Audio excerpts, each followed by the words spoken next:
This is Ahri Findling. Welcome to a new segment that we're calling Who I'd Go Gay For.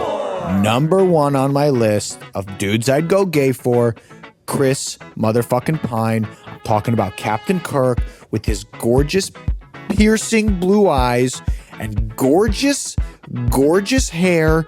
I would drink his. Okay, he is insanely hot. It doesn't matter if he's fat, if he's skinny, he's literally hot in everything. He could be covered in blood and I'd still be like, do you want to fuck right now? Because you're looking at me like you want to fuck me. I would watch him fuck my grandma. I would watch him have sex with Kim Jong-un. I'd watch him have sex. That's how hot it is. And I would just cover Kim Jong-un with my hand and watch Chris Pine just. All right, this has been the first edition of Who I'd Go Gay For, Chris Pine edition. We're potheads. This is a little early for us. Hey, we're on mountain time. All right, here we go. Hey, we're on mountain time. Yeah. And we're back. That's fair. And we're back. Andy Frasco's World Saving Podcast. I'm Andy Frasco. How's your heads? How's your hearts? Are you staying out of trouble? Are you not letting the demons of a hangover or the demons of the fucking music industry get you down today, baby? Let's go. We're moving. I like the good demons I'm letting in. Yep. You gotta let some of the demons in. We got a lot of bands who listen to this podcast, so we felt like this is a necessary situation. This man, Fred, how you doing, Fred? Fred from Creem Magazine. I got to just show you this resume. This man is Mr. fucking hip, dude. This guy. I know. I looked at his LinkedIn. I couldn't believe it. I couldn't believe how hip this man is. EIC for Vice Music. He worked at Revolver. He worked at Brooklyn Vegan, one of the hippest fucking places on the planet. MTV, New York, Sirius XM, Time Out. I mean, you are Mr. Hip New York. Fred, how you doing, buddy? I'm doing great. I feel like there is no way in hell I'm living up to that intro, but we'll see what I can do. Wait, what is hip? That's my first question. What is hip? What do you consider hip? How do you know when something's hip? How do you have like a bunch of just hipsters running around town like little minions coming out there in New York figuring out what's hip? Are you out there in the streets, Fred?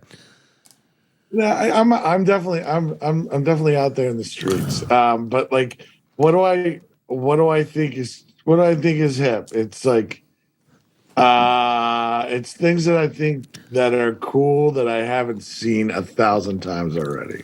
So originality is hip to you. Yes, originality, fun, keeping it interesting. That's it. What was the first thing you've seen in your life that was completely original? Completely original. God. First moment. Like it could have been 13. Yeah. I don't know. When I was a little kid, I was trying to decide what to be for Halloween, so I put on a Gene Simmons mask. Maybe that's what it is. Yeah. I don't know. That's a tough question. Let's go with that. But as a kid, I thought they were terrifying. Did you grow up in New York or what? No, I didn't. But I've been here since 1999. So were you here during what was Peter Shapiro's old venue called? The one, Lost Lands? No, that's God. The guy from the Brooklyn Bowl, you know who I'm talking about, Fred? You mean Wetlands? Wetlands Reserve. Yeah. And Tribeca. Absolutely. Did a lot of hip bands come out of Wetlands, or were you not into the jam band scene? Well, it's funny you say that. Towards the end of the Wetlands era, I was not really. I've always had some like some jam bands. I don't dislike any genre pretty much. Right. But like, towards the end, when I moved here, that was like towards the end of the Wetlands existing. And who I saw there? I didn't see any jam bands there. They had just every rapper was playing there. Oh, really? It's like Cervantes. Yeah. So I saw an early show with MF Doom. Wow. Sick. I saw when the rapper Big L passed, they had this Dig It in the Crates reunion with like Fat Joe and Diamond D and all those guys like Showbiz and AG, like all those guys came together and they did like a tribute for them, Gangstar Guys and all that. I saw a bunch of rap stuff there. I feel like there's a minute there where they were holding that down, and then there's this other club called SOBs that kind of took that over. So what in the 90s, what were the rooms that were like all like the really tastemaker places? Was CBGB's, were they done by then, or was it? If you're talking about in New York, well, I was actually in Atlanta in most of the 90s. Oh, you were in Atlanta. Yeah, for like half of the 90s, and then DC for front half. But like it was definitely like CB's. It was definitely like places like Coney Island High, and like ABC No Rio, and like I don't know. There's a whole bunch of different places there. Palladium, all kinds of places. I fuck with Atlanta though. I love the Claremont Lounge, my man. Old titties. Old trip bar titties, dude. Oh yeah, Blondie, come on, man. Yeah, all right, come on. Well, like like when you talk about original, that's why that place is. People talk about that when they talk about Atlanta. You got Blondie, old, cougar titties smashing beer bottles with her titties. I mean, it's like I don't think there's a difference between what is hip in anything it is, music or. So what about so how do you face this like new era of social media, new era of like internet stars? Like, what's your take on that? Do you think it's losing originality, or do you think it's helping people with their success for originality? I think it cuts, just like everything cuts both ways, man. It's like there's so much, like you can blame, there's a lot of people who blame like TikTok or like something like that for like the direction that like a lot of music is going nowadays. But like fact of the matter is it also blows up a whole bunch of bands too. Right. And then there's also some absolutely like terrible, like I would love to order a hit on these people type TikTokers. You know what I'm saying? Yeah. And then, like those people, and then people that I absolutely adore and think to myself, holy shit, I wish they published twice or three times as much as they do. Right. It cuts both ways, I think. But I think, just being it took me. I think anything's gonna like have its pluses and negatives. I think the only thing I see negatives in are like some of the older formats and stuff like that. Some of the older social medias and some of the older things like that. That's where it just gets tired and boring, and there's nothing interesting on it anymore. What about magazines? Do you think that's an older promotional format? Yeah. I mean, I love magazines. I love magazines. I mean, outside of the obvious, subscribe to cream.com. Yeah. Hell yeah. It's a good deal. Besides the other magazines, cream.com, please. Not Rolling Stone. Besides, the obvious, there's a lot of great magazines out there, and I feel like there's, we all read stuff on our phones and all that, but let's be real. I mean, like, if you're like, let's say there's like a great example, Vanity Fair. I still get Vanity Fair. I love that magazine. Yeah. Great magazine. You can't read a deep dive investigation, one of their specialties, on your phone. You're going to be looking at your phone forever, and it's just not the format. And, a lot of times when you have a magazine, it's just like you're talking about something, and then it'll give a photo exhibit of what they're taling about. Sure, right. So it's just much more enriching experience. Mm-hmm. And the iPad, and like, then the argument is, oh, well, what about iPads and all of that? But the fact of the matter is, I think there's something just so, it's more, to me, it's more personal, and it's more when it's in your hand like that. Right. it just feels realer, and I I think I think everyone thinks that. I mean, despite any kind of popularity or anything like that, I think everyone kind of thinks, whether it's you could look at like the resurgence of like kids buying tapes Yeah. and records And vinyls. and even Right. just buying, yeah, exactly, and even just buying the vinyl and throwing it on the shelf, which a lot of people do. Yeah. They don't even listen to that shit. They Right, just put it collect on there it. to collect it. Yeah. Yeah, exactly. But they want to have it and they want to hold it, and I think that's magazines are the same way.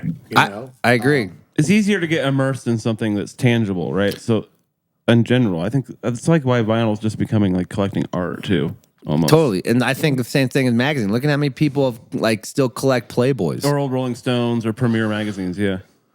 Good. Yeah. The first time I'll still try to beat off to some Playboy on a magazine. You know what I'm saying? Like I want that You want old school analog? shit. I went old. I'm analog as fuck, dog. For real. But no, but it's so true. I mean, like, why not? I think like the only problem, right, is how much printing costs. So like, how are you like making a company, it seems like print costs for magazines are so much more expensive.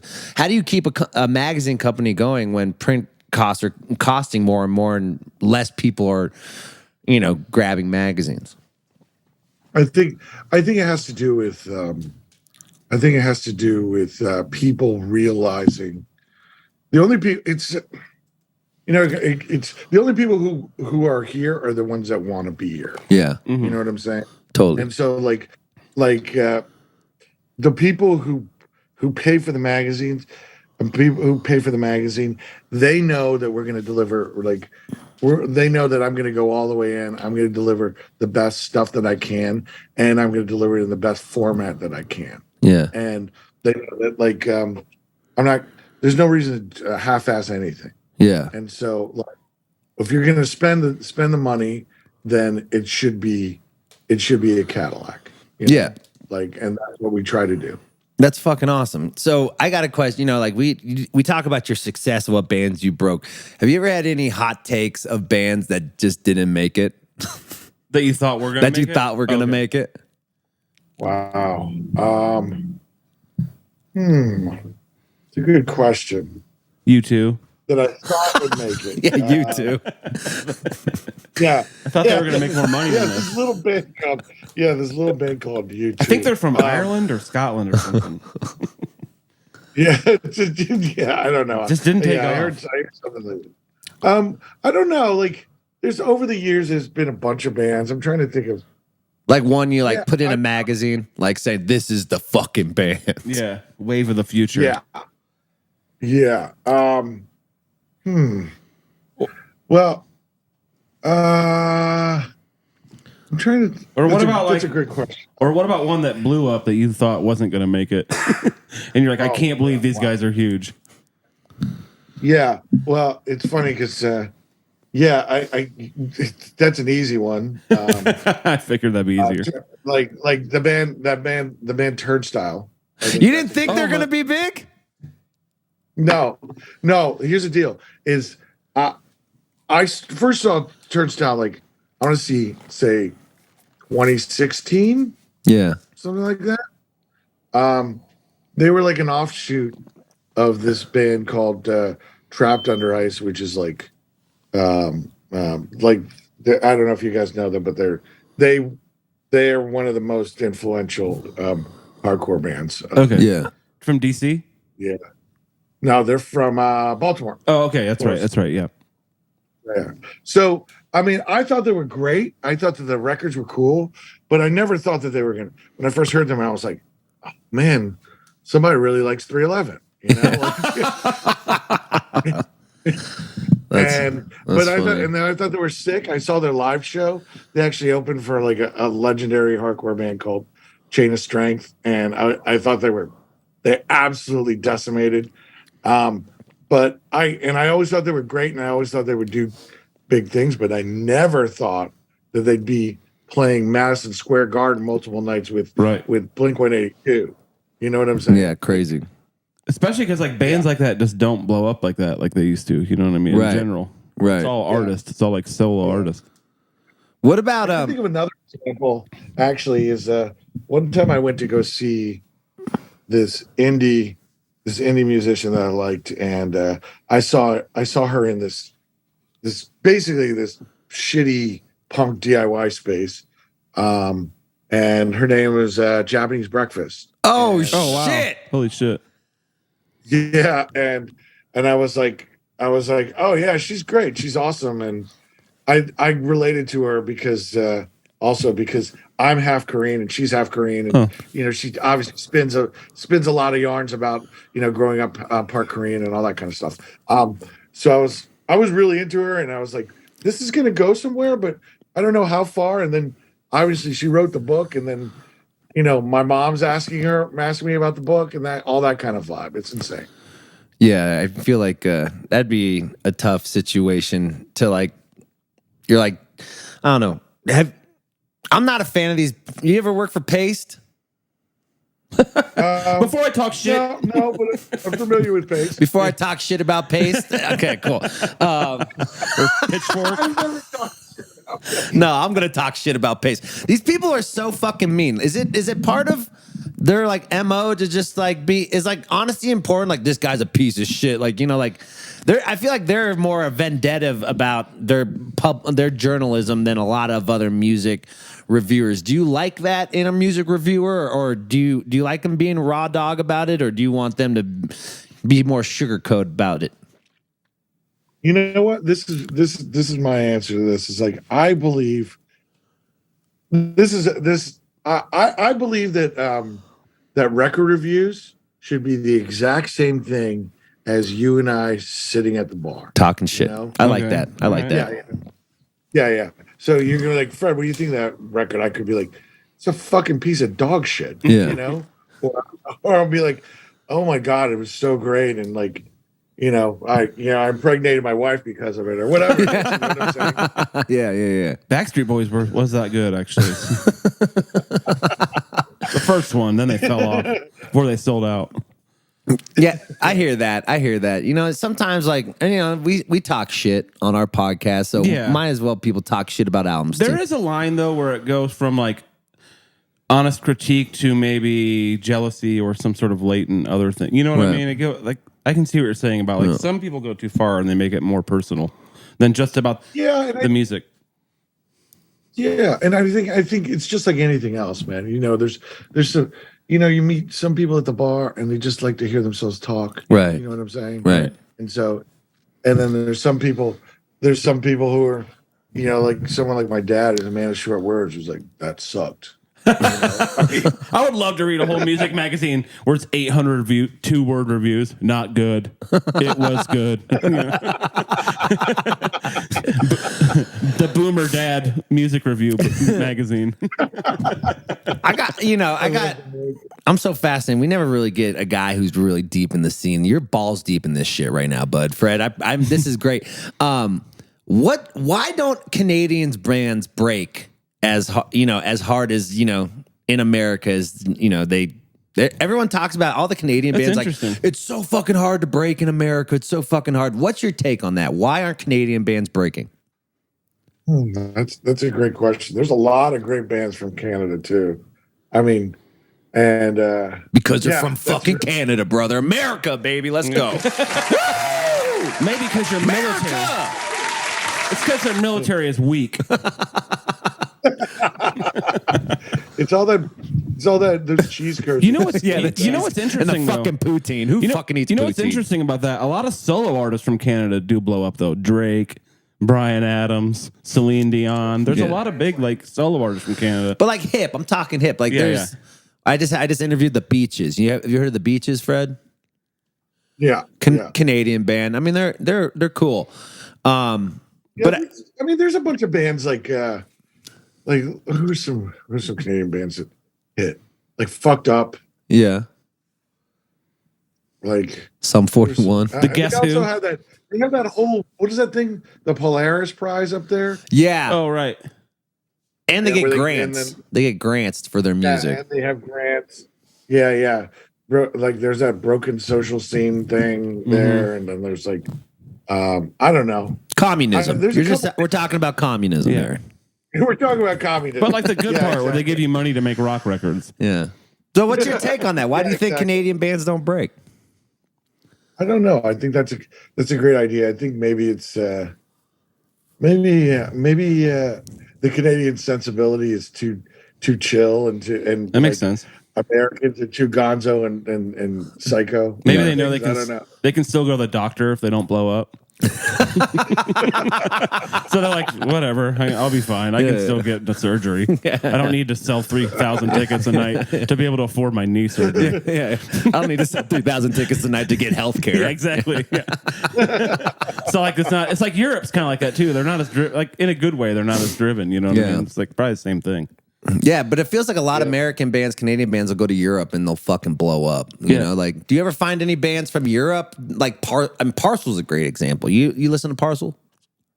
I'm not familiar with Parcel. No, they're like a French funk band, but it's so just like I'm in a band. We tour a bunch all around the world and stuff. It's just really fascinating what countries really react to American music. So I was wondering if like what's the new? Do we as Americans listen to a lot of international music? Do you listen to a lot of international music and try to blow it up, or is it?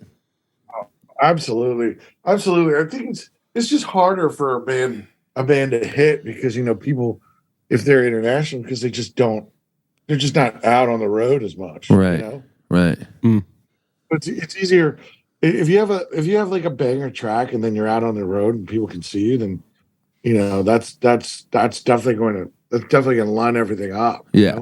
I don't know. I think that's probably it. Yeah, as far as like on the larger scale. And then like if you think about like current rock bands that are like stadium level, I mean, well, Arcade Fire, that's a Canadian band right there. True. They are. I didn't know that. That's true. Yeah. Oh, yeah, they're from Montreal. Coldplay's one of them.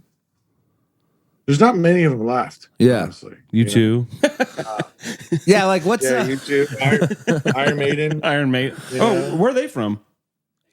England? They're British. I didn't know that actually. So what about so with all these things being said, like, how do you know when the band's starting to break? Like, what are the things? Like, they're getting like, does radio? Do we need radio? Like, I talk to a lot of bands who are like, oh man, my label's pushing me on AAA radio and blah blah blah. Like, does radio really matter anymore, Fred? Or where are you finding bands? I'm finding bands out. Like when I go to shows, when I talk to people, I think the answer to if a band is breaking is there's a series of coincidences where like someone who, if you know the band, you know their style, you know the kind of bands that are in their circle. If you hear someone that's like out of their circle talking about this band, Right. and then it happens several times, that band's gonna explode. Right. Right. It's like when a great example is Turnstile. Like when I obviously I was saying I've been aware of that band for a long time, but when I started hearing the words Turnstile from like a bunch of people who were just into like Bell and Sebastian and like, right. Yeah. And then when it happens over and over and over, you're like, all right, something's bubbling here that you just know. Right. A lot of the times the way that I tell is usually like there's a combination of just like management and like knowing who's like running a band and like the team behind the band and just the temperature on the band. Right. And if the band's, like I was saying, if a bunch of like people that don't make any sense are talking about a band, then they're on their way out. Okay. Yeah. All right, I like that. Couple more. Man, we got a guru about over here. Like late night TV, if that even helps anybody. Yeah, does late night TV? No one gives a fuck about late night TV anymore, right? I don't know. I think it's a good look. I mean, who's gonna turn that down? Right. It's a resume builder. But like Tiny Desks. Tiny Desk of the world are more important, would you say, than like I a would feel like, I think so, maybe. I think that's the interesting thing is like the nature of where we are is like kind of like you're watching late night, but then there's a new late night the next night. Right, Like, right. if you watch, like, let's just say for the sake of argument, today's Friday and Spicy Band X was on Monday. By the time you get to that Monday show, that all those jokes are ice cold. Yeah. Everything works. Yeah. Topical. Yeah, so it's interesting. It's an interesting juxtaposition. So it's kind of like not that, and also like who goes back and watches old episodes? I don't even watch the current episodes. Yeah, exactly. Yeah, exactly. Yeah. Yeah, it's so true. Like, I got to get home. Fallon starts in 5 minutes. Like, I've never heard anybody say that in Yeah. like 15. You know what I mean? I don't want to miss headlines. what about what's your take on with ADD culture, with social media making everyone's brains forget everything in 10 seconds? What's your take on singles versus albums? I've always been an album guy. I'm sure a lot of people are too. I think the album is, unfortunately, I think it's the album is more of an art project now. Yeah. You know, I see singles as the painting and album as the gallery. Okay. You know, I like that. the gallery. I'd say the gallery isn't quite as necessary as it was, but it is necessary if you're an artist and you want to tell a story. Right. You know. Right. So musically speaking and like kind of monetarily speaking, that's what we're talking about. Singles, all the way, you know. But I think a lot of artists think in their, in kind of like statements, and that's why albums exist. Yeah. But if you were to list in 2023, if you were to just be crass and just be about selling the record or selling the music, then it would be about singles, in my opinion. Well, yeah, I agree. And like with, the algorithm of Spotify, they want you putting something out every 8 weeks and stuff. It's like it's like a fucking rat race, right? It's bullshit. Yeah. Yeah. And it's funny because, if you're an artist and you put out an album, I mean, you're definitely shooting yourself in the foot on an algorithm sense. Right. If you're not sprinkling those guys out.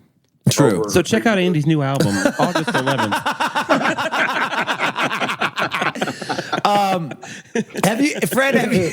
Fred, have you ever had to you were like, you fucking hated this one band and you just had to bite your lip and put them on the cover because they're popular?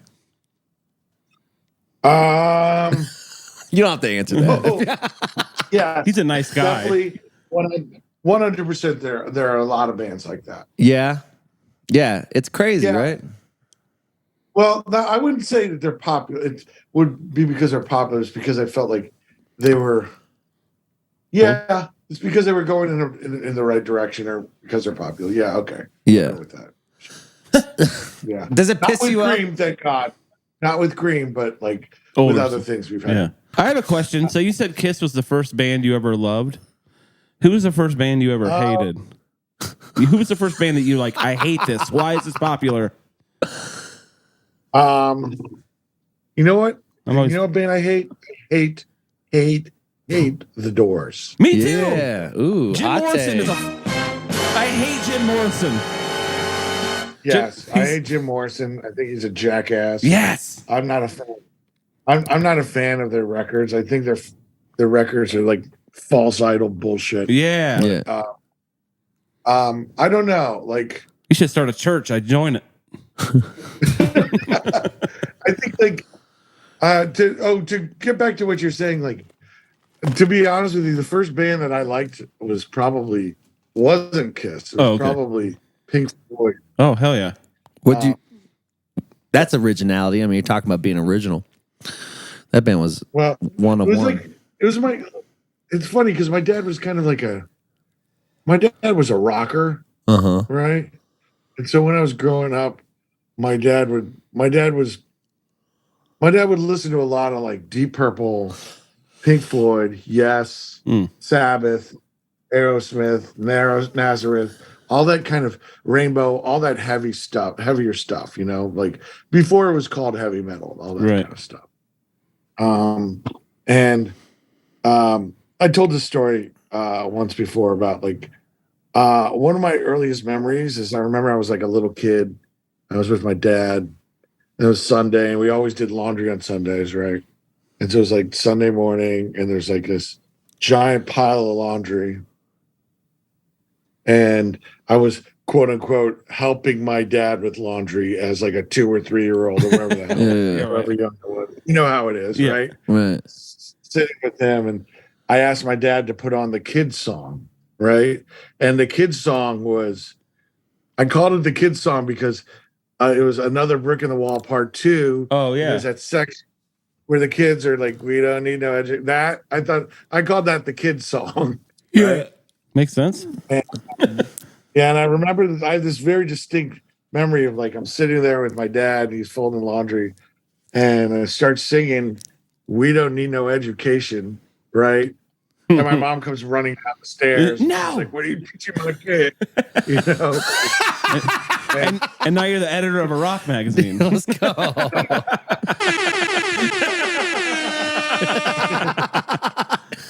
Well, thank God for that.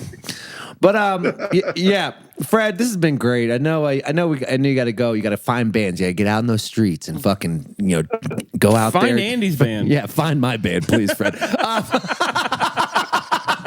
not hard to find, actually. You're not hard to find. We're whores in publicity. Yeah, I appreciate you guys having me on and all that. Yeah, it's just I don't know.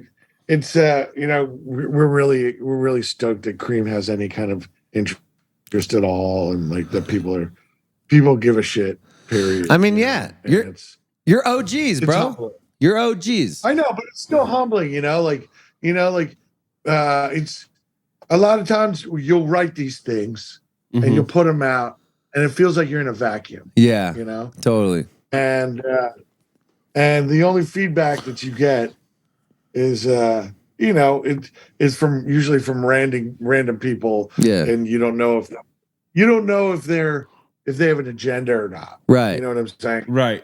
As opposed to, and then you get that, and then you get your mom, "Oh, Fred, that was so good." So you never have any idea if you're doing well or not. Sure. You know what I'm saying? And yeah, definitely working. It's fucked up because like you're at a position where like you could help a lot of bands, so no one's gonna tell you honestly did anyone just talk shit to you, Fred? Did anyone just like say, "No, Fred, you're a fucking piece of shit. Your music taste is fucking horrible." Like, what are they? You're using commas wrong. There's a long list. There's a long list of women that I'm sure. Yeah. Let's go. That's okay. You're using too many adjectives. Go get him, Fred. Are you guys hiring jazz writers? No, I'm just kidding. Well, Fred, thanks for being on the show, man. Go check out Creem Magazine. OGs, we love it. We're here for you. We're here to down that support Doors it. poster. Yeah, and tear down every fucking Doors poster you see in any of these fucking bands. Shitty apartment, okay? If you like the Doors past the age of 20, you're dumb. Yes. Yeah. 1,000%. Oh my God. Well, enjoy the rest of your day, bud, and thanks for being on the show. I appreciate it. Take care. Thanks again, guys. Yeah. Later, bud. Later. Oh man, that was fun. All right, enjoy the next interview. Let's do it. Bing bong. Yeah. All right. I forgot to talk about I was having so much fun with Fred. That was a fucking awesome interview. He was being honest, and I love that. I forgot to talk about our sponsors before we get into Kylie from the beaches. Dialed In Gummies. Go grab yourself some Dialed In Gummies. They're great. They are from Colorado. If you're in the Colorado area, there's a lot of Red Rock shows coming up. I bet you if you want to go to the mountains, go out to the mountains. Go hang out by the fucking woods. Go get some. Go by a waterfall. Are there any waterfalls in? A shit ton of waterfalls. Yeah, go by a waterfall. Go to Colorado. I feel like I'm the Colorado spokesperson. Visit Colorado. But while you're out there, go get a little stoned with Dialed In Gummies. They're the best. Solventless. They are a perfect dose. So if you want to just have 5 milligrams, just cut it in half. That's it. No worry about overanalyzing. We did this thing. We did cooking with weed, and we had these professional, amazing chefs in the Colorado area come to my house, and we were cooking with edible, the dialed-in gummies, the liquid edible. And it was so good, and I got so high, I ate like 80 milligrams. Like, whoa, I'd never been this high in a long fucking time. But it was so tasty, and I had a blast. So go get some dialed-in gummies, or get yourself some of that liquid juice, baby. And then also volume.com. Yes, volume.com, another sponsor of ours. If you want to watch this podcast, if you're the type of guy or girl who likes everything visually, go to volume.com. All our podcasts are on there. If you love music, tons of bands are doing live streams up there. They're stockpiled. They got an archive for days. You could spend hours on that website just listening to new bands or old bands or your favorite bands. And also, if you're in a band, if you're a content creator, get your stuff on volume.com. It doesn't hurt to just have more content on the internet. That's all it is right now, people. We get lucky and have an A&R maybe come to your show in New York, or we get out there and have you just send a link to these record labels now. And this is my show from last night, and boom, all of a sudden you're the next star. So get yourself on volume.com. Go to volume.com/creator and get yourself on there. All right. We have Canadian band, The Beaches. We just played with these girls in Buffalo, and they are fucking rock stars. They got a big hit right now. Yo, Chris, play some Beaches while we pimp them out a little bit. I love them. I've been a fan with them. Joe, our producer, was like, took me hip to them. Like, you got to check out Beaches. You got to check out Beaches. I'm like, all right, I'll check out Beaches.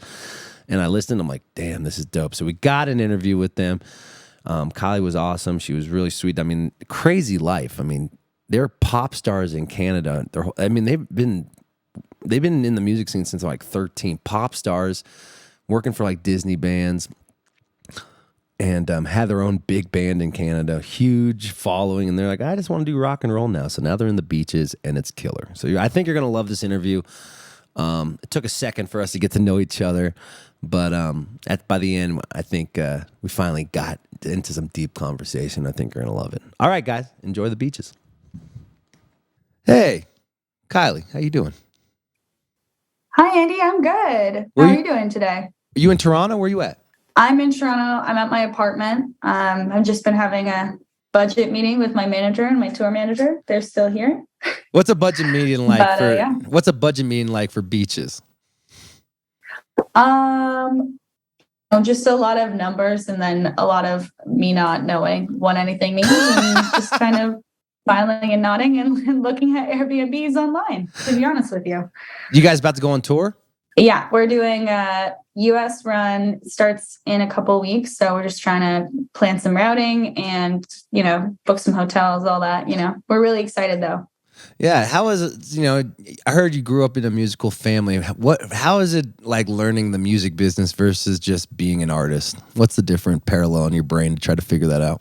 Oh, well, I mean, I didn't really grow up in a musical family. My sister is in the band with me. So technically, I guess you could say that. But I've had to learn a lot of how like the business is run. And I think it just that took a bit of a longer time. I think now that we're an independent group, we have to be way more on top of all of that stuff. So it ends up, it took me a little bit of a long time to get the hang of it, to be honest with you. But now I really like knowing all this stuff. Yeah. I'm just getting, sorry. Yeah. Knowledge is power, I think. It's especially if you want to do this thing independently. Absolutely. And especially in 2023, where it's we have to kind of be a jack of all trades. Does that, growing up in Canada, tell me about your upbringing. Were you guys performing at a young age together, or did you go to private school? Give me the whole spiel, because I'm just slowly learning about your band. I fell in love with your band 2 months ago, and I don't know any backstory yet, and I'd like to get to know what's going on in the Miller family. Oh, that's so sweet. So my sister and I started playing guitar when we were like 6 and 7 years old.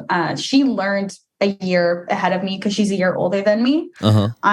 We grew up in this kind of like quiet suburban-ish neighborhood, and there really wasn't like a ton to do. So my parents brought us to a music school where we met our now tour manager. We met our guitar teacher at the time, and he kind of, introduced us to writing songs and stuff because we really were not good at practicing our scales and practicing our chords and stuff. And we were way more interested in writing and singing.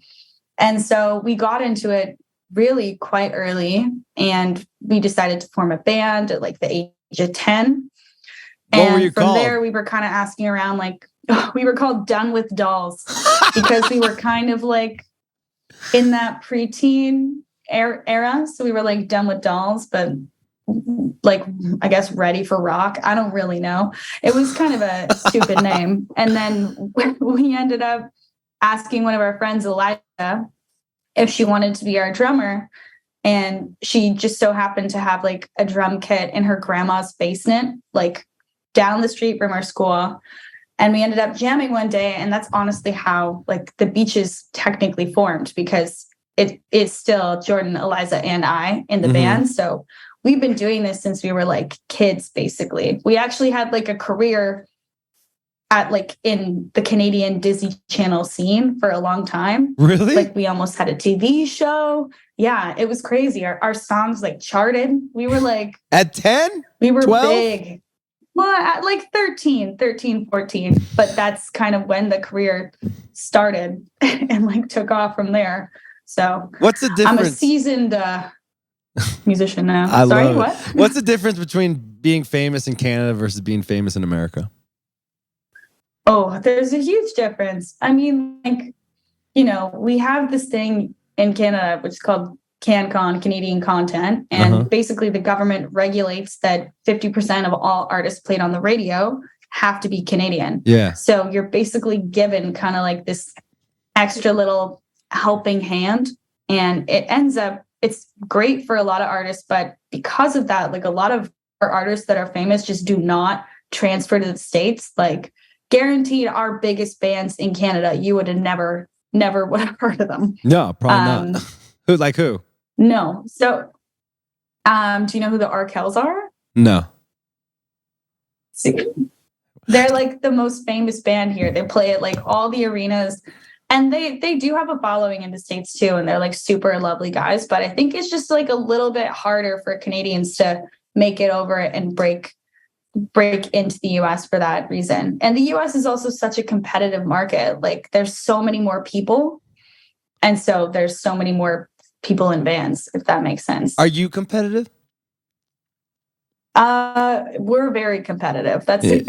I think that we've been competitive since we were little. I mean, also I think being in an all-female band, I think there's like a heightened level of competitiveness because we felt like we've always had to prove ourselves like that extra bit. So yeah, it's definitely something that we all kind of have. Like we're just like really hungry and really want to break into the US market. But yeah, I would say we're all competitive. So what, were your parents like crazy stage parents, or like, were they supportive? Or like... My dad and both my parents were super supportive. My dad wasn't really necessarily like a stage parent. He kind of helped us like manage the business for a long time, and he still like helps us with some of that stuff. But he was kind of the guy who would like run and deliver set lists and like run and bring water and like bring towels and just like get so excited. And when we had shows, he would get so stressed that he wouldn't eat and stuff. Like, really? I think that, yeah, he gets so like, I think he gets nervous on show days and stuff, which makes me nervous, makes my sister nervous. But right. I think he just likes it a lot. He wants to definitely, he can't wait to like, I think, manage a band one day. Not our band, but another band. You're like, fuck no, not our band. No. Maybe someone else. What values did you learn growing up in this like kind of like Canadian Disney era that you're taking to with a grain of salt with your new career? I think like we learned that it's really important to kind of trust your instincts at a young age and to always kind of like stick to your gut. Like your gut's really important. If you have like a bad feeling about something and something like that, you're not sure that you're going to be happy with like how that's going to sound in like 10 years, like just basically don't put it out. Right. I think like going through that, it's really not good to like look back at something and be embarrassed of it. And I think after doing like the Disney thing, I'm not embarrassed of it, but like we just want to make music, I think that's like timeless and something that like we're not going to like look back at in 10 years and be like, oh, we shouldn't have done that, you know? Right. I think that doing the Disney thing was like really kind of eye-opening to that, to like, and also to realize like all of your peers, like all of my Disney peers, I don't know what they're doing now. Like the career was so short-lived. And also another thing is like a lot of musicians just can't act and maybe shouldn't act. And that definitely was like true to us. You weren't great actors on the show? Do you like look back and cringe? No. Oh, I was terrible. I was in the movie Camp Rock 2 because they filmed it in Canada and they needed extras and they needed like specifically an extra who was a girl who could play guitar. And I look back, I watch the movie sometimes and I'm like, oh my God, who let me do this? And like the director at one point had to pull me aside and say like, you look so sad. You're supposed to look happy. I was like, that's just my face. But I'm sorry not to laugh at that, but that's fucked up. So did you have confidence issues growing up as a kid? Because people were like, kind of like, or you were always confident that you were going to kick ass in life? I was always confident when I got on stage and when I had my guitar. It's just like in like, I guess my social life and stuff, I was always really shy. So, and also doing something like acting in a movie was definitely so out of my wheelhouse. And I wasn't with my band to kind of help protect me. I was on my own. Right. So definitely, I think it kind of just showed like how uncomfortable I was with the whole situation. And also I was with like the Jonas Brothers, who I was obsessed with. So it's just trying to keep it all in and not let my excitement out. Did you have a nice balance between life and work? Sometimes it was like challenging, like in high school and stuff, especially. I would basically spend a lot of my time in LA. We got signed to like a record label when we were like 16 and they would like ship us out to LA and we'd live there for a couple months, then come back to school. And that was really weird because like people would know where I went and I didn't really want to have to explain it to everybody all the time. But I just kind of like, honestly, I kept like a small group of like core friends and then it was always fine with them. And now, honestly, like at this stage, I have like way more friends than I've ever had. I think probably because I've been in Toronto, like kind of staying in one place for like a little bit. Probably like the pandemic is like to thank for that because I was traveling so much where it was definitely hard to connect with people. But being stuck in one place kind of gave me the opportunity to actually kind of like reach out to people, even if it was like via the internet or whatever, like Zoom hangs and whatnot. It just, it actually gave me some kind of like stability for a little bit. So that definitely helped. What'd you learn about yourself? Like when we're being distracted through, I started working when I was 15 in the music industry too. So I never really knew myself until the pandemic. What did you learn about yourself? Same. Yeah. What'd you learn about yourself during those couple years in your house? I learned that I'm not very good at like sitting still. Yeah. Probably. I definitely I think I'm a pretty hyperactive person. So like I need to constantly be doing something, like working on something with a band or like working out or cooking. Like I always kind of feel like I'm very go, go, go. So having like nothing to do and no distractions definitely was like, oh, maybe I have to get to know myself a little bit better. And that definitely was a bit of a trip, but it also was probably good because I don't think I hadn't had a break since I started when I was like 15, taking it really seriously. I don't think that I've been in one place for that period of time and had like the opportunity to just be with my family for that long, like and spend like a whole summer at home. Right. Like that was the craziest thing. Right. Yeah. And I got to really reconnect with my family, which was great. Because I quarantined with them. So it was really fun until it wasn't. And then yeah, I hear you. Yeah. And you get to see your family. It definitely was good. And you get to see your family outside of work. You know, you're saying like your dad's running around with your set list. Like he could actually be a dad again, you know?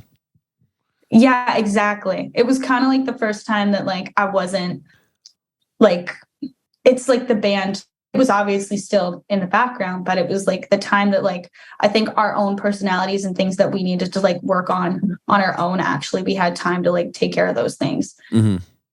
That's beautiful. What I'm so fascinated with this sister working together environment. You ever like just beat each other's ass? Like what? Like it's like you ever like? Oh, she always wins in any physical altercation. It's like actually insane. What's the worst blowout? What was the worst blowout? We were on tour for like maybe a month, 5 weeks or something. It was our first major tour. And I don't even know what we were arguing about. I think we were arguing about like which hotel chain is the best. And I said like one was the best and she said another. I think it was like the Marriott's or something. And for some reason we were at a Marriott and it was like the nicest room that we'd stayed at in a long time. And I was just like, oh, see, Jordan, this is like amazing. Like, look at all the amenities. And she picked me up and threw me. She tried to throw me on the bed, but she got so strong from like loading all our gear out that she threw me and I hit the wall. Like I slammed into the wall. And did you like try to beat her ass or what? No, I just started crying. Are your parents on tour? Were your parents on tour with you? Or are you done with that? No. It was just like for the bandmates and our tour manager at the time in my dad's Mercedes like SUV from like 2005.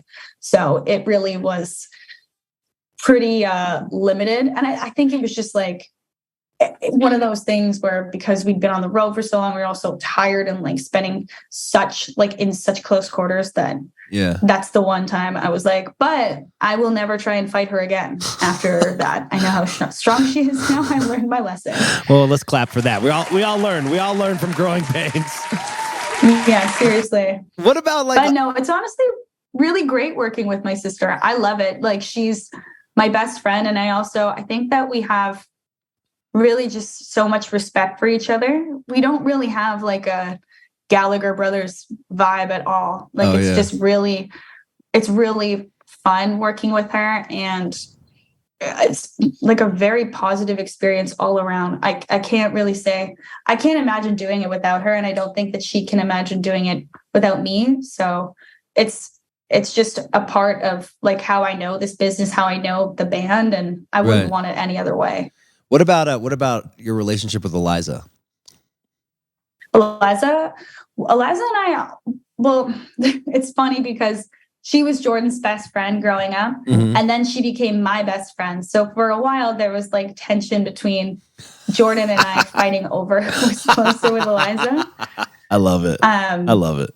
But no, she's just like, honestly, she feels like one of my sisters too, because we both been there together, like watching each other grow up. Like, you know, we just did stupid shit all the time when we were like kids. Like we smoked weed for the first time together. And like, we had all these like really kind of big moments together where now I can't imagine like my life without her. And Leandra, even though she was like the last to join the band, she came in and just like made it like such a fun like working environment. And she really handles like a lot of the stuff that the rest of us don't want to do. Like she runs the entire social media account. Wow. And that's like so much work. So it's really nice having her also be like so dedicated and hardworking and down to see this band succeed. So, you know, growing up being in a pop band and now doing this rock and roll thing, who are your inspirations that really inspired you to do this, like this this badass bad bitches type of vibe, dude. Because I really love your vibe. It's really it's sweet. Thank you. I think. Sorry, my James, 1 second. Sorry, my tour manager.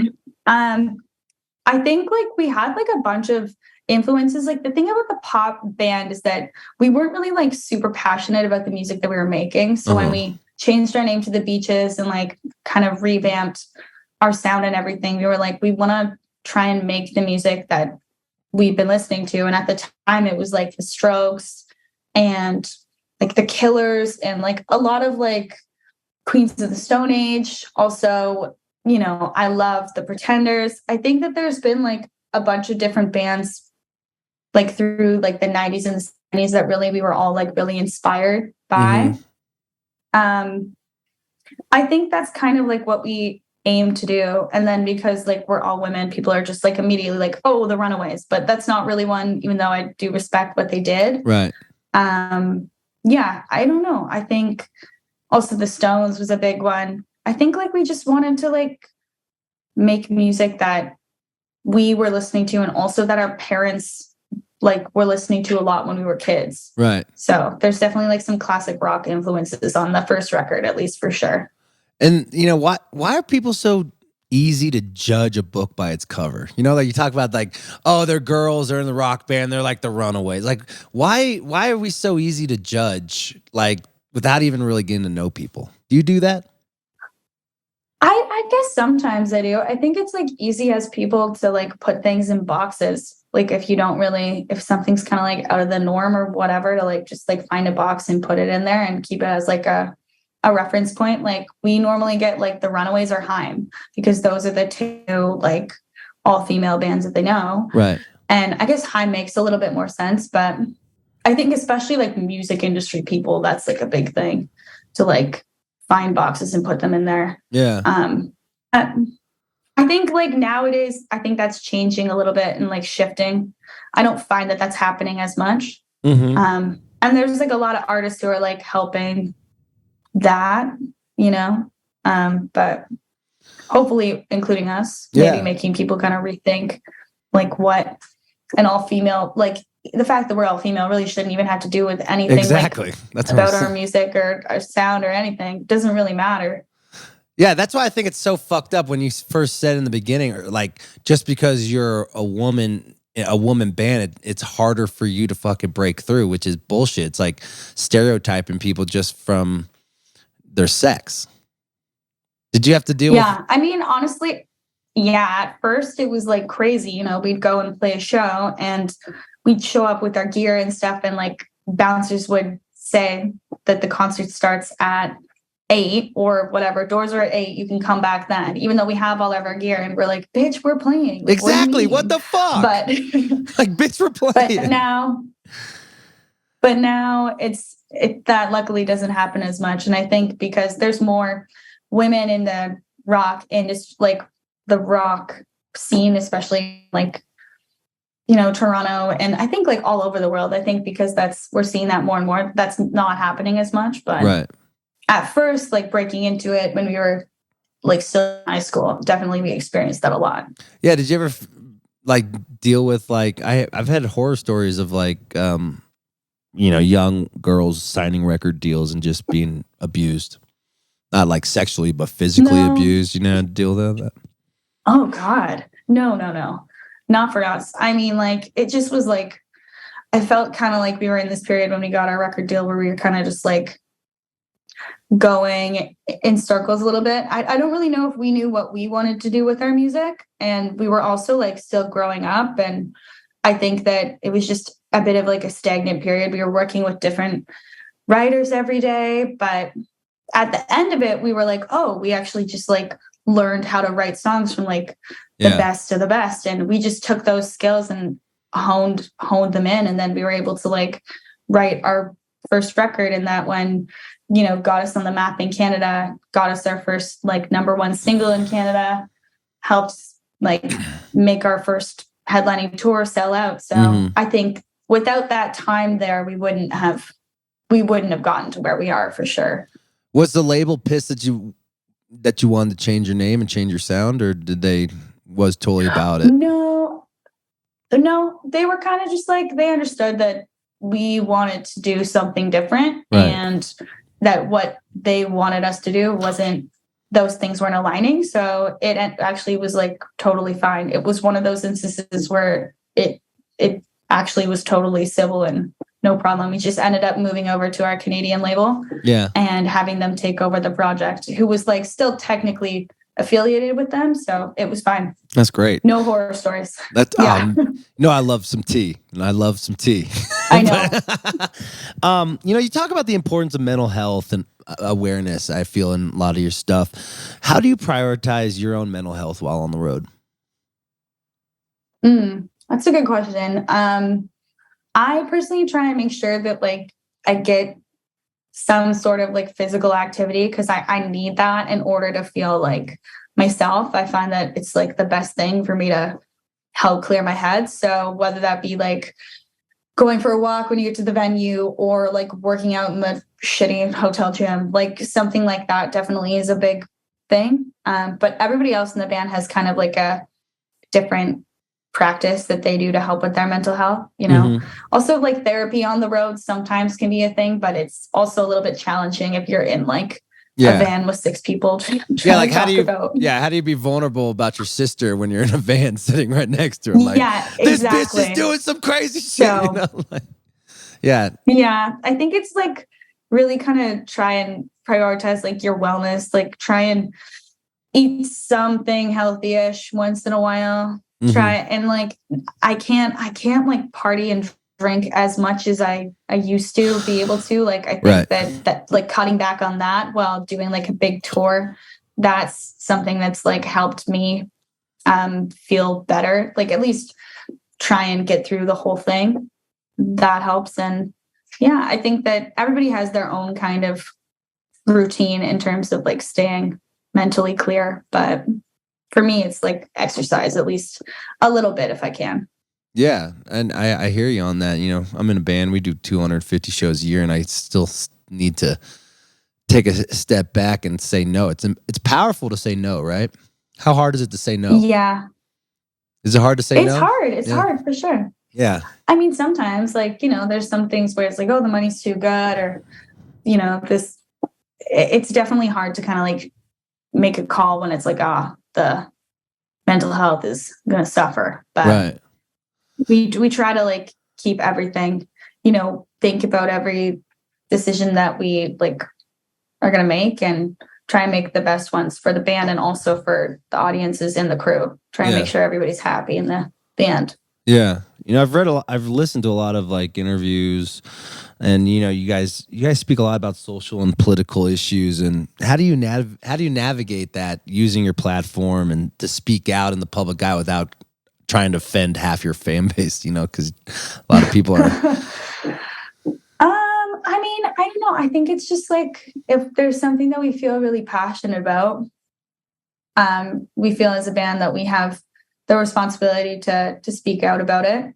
We've developed this platform, and I think that people like expect that from us, and they know that we're gonna kind of like speak from the heart and talk about things that we care about. So it's not really, I think, we just kind of feel like if there's something that we need to say, we're going to say it, and we don't really worry about the backlash so much. And luckily, I think like most of the time the fans are like totally down and also agree with what we're saying. And if there are people who disagree, it's like, that's totally fine. They're more than welcome to. It's like, I also don't think that we're like ever, trying to be like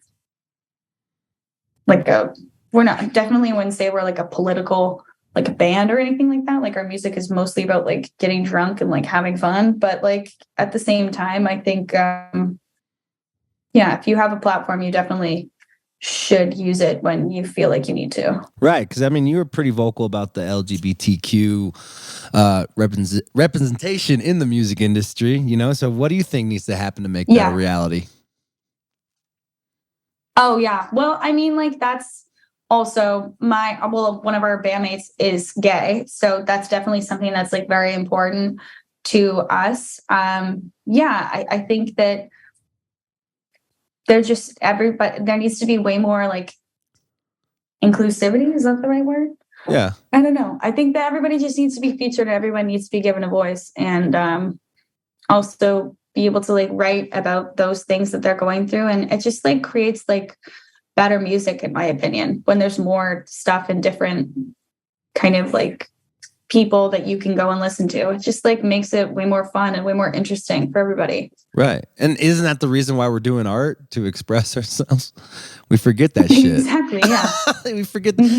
Like, I'm so curious about these writing rooms when you were 16. Like, what were you taught? Like, what are you talking about as a 16-year-old? Or was it like, could you say like you wanted to talk about one thing, but the writers didn't really want to talk about that? So let's talk about some like, bubble gum, And honestly, coating. like it depended. It was like whatever writer we were working with, like sometimes they would take more in control, and then we worked with people. The good ones were the ones where they were tell us about something that's going on in your life, even if it wasn't something like dramatic, like a breakup or, something bad. It could just be about like a weird party that you went to, and then writing a song about that. But it honestly changed every single day, every single session. Like there were some that were so painful, like so. Yeah, give me those. Give me that. Like give me rough. the dirt. Yeah, give me those.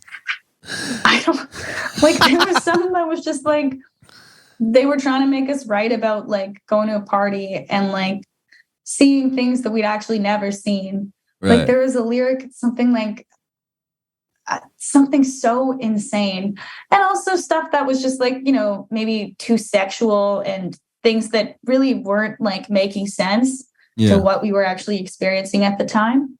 But I mean, those songs never came out. Yeah. And like, it's kind of funny looking back, even sometimes listening to them and being like, oh God, what could have been?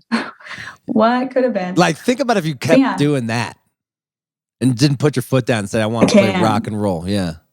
Are you pretty... Yeah. I mean, I don't think that we would be a band if we kept doing that. Like, It was kind of something that we all knew that we wanted to change that. And that's really why it... oh, sorry. My boyfriend just got home. Oh. No worries. Sorry. No worries. He got home early. I was surprised. Yeah. Yeah. What about what was the breaking point to make you want to change your style and change the band? Was it just like the last tour was just you were just over it, or what was it? No, we weren't even really touring. We were just kind of writing and like, well, I don't know. I think it was a lot of it was that the girls, Jordan and Eliza, just went to high school, and we all went to a performing arts high school in Toronto. Yeah. And I think that they got bullied quite a bit for the kind of music that we were making. Wow. Like they got made fun of. Well, that sucks. And that's not to say like it's the only reason why we switched our sound and everything. I think it was more so like, honestly, we just really weren't happy with it. And at the end of the day, if it's something that you're like embarrassed to show your peers or embarrassed to show anybody, then you probably shouldn't be doing that kind of thing. So I think it also was just like we grew up and we're like, we want to kind of like learning to form our own opinions and like knowing when to like actually like speak up about something. And that's kind of it all just clicked at that time. It was really clear that we wanted to make a change. Well, I'm thankful you made a change because your new band or your new sound is fucking awesome. And you guys got to keep it going. Oh, thank you. You excited? You guys are doing some big festivals this year. You excited? I saw Lollapalooza, right? You guys are doing Lollapalooza? Yes, we're doing Lollapalooza. We're doing Boston Calling. We're so excited to be doing these U.S. festivals that we dreamed about doing. It's exciting. I'm so excited. Yeah. You're breaking it. I'm clapping for you. This is exciting. Let's fucking go. Thank you. And we'll see you at Cobblestone. So yeah, we'll see you in Buffalo. Yeah, I'll let you go. I know you probably only have a couple days off until you get out there. So when it's all said and done, what do you want the beaches to be remembered by? Honestly, I want us to be remembered by like how kick-ass our live show is. Like, I think that we've been playing live since we were like 10 years old. And honestly, you can just see that when we're on the stage. And I think we just really want to be remembered for being like a fun rock and roll group where you're going to have like the most fun at the concert ever. Like that's really what we're trying to do. We want to just like, we're like a bunch of girls who are best friends, and we want all of our fans to feel that sense of like that they're welcome at our shows, that they feel comfortable. Yeah. We just want to kind of invite everybody into like our girl squad. That's really, and they don't have to be girls to come into the girl squad. Just like you want everybody in. Is it hard to navigate other people's mental health when they like kind of like reach out to you and ask you for advice when you're preaching about mental health? Definitely sometimes. But sometimes like you can comment on it, but it's also hard because obviously we're not like therapists or anything like that. But if the music helps in some way to make people feel better about anything, if they can connect to a song or connect to a lyric or anything, we're really happy about that. But yeah, there's definitely a line where it's like on a personal level, you don't really know what to do. Right. But that we hope that our music, if your music makes you feel good and like makes you feel better, if it helps you get through a tough thing that you're going through, that's amazing. Yeah. Well, keep fighting the good fight, and we'll be rooting for you all the way through, and have fun out there. Thanks, Kylie. Thanks, Andy. Yeah, nice to meet you. I'll see you in Buffalo in a couple months. Can't wait. We'll see you there. Bye. Later, bud.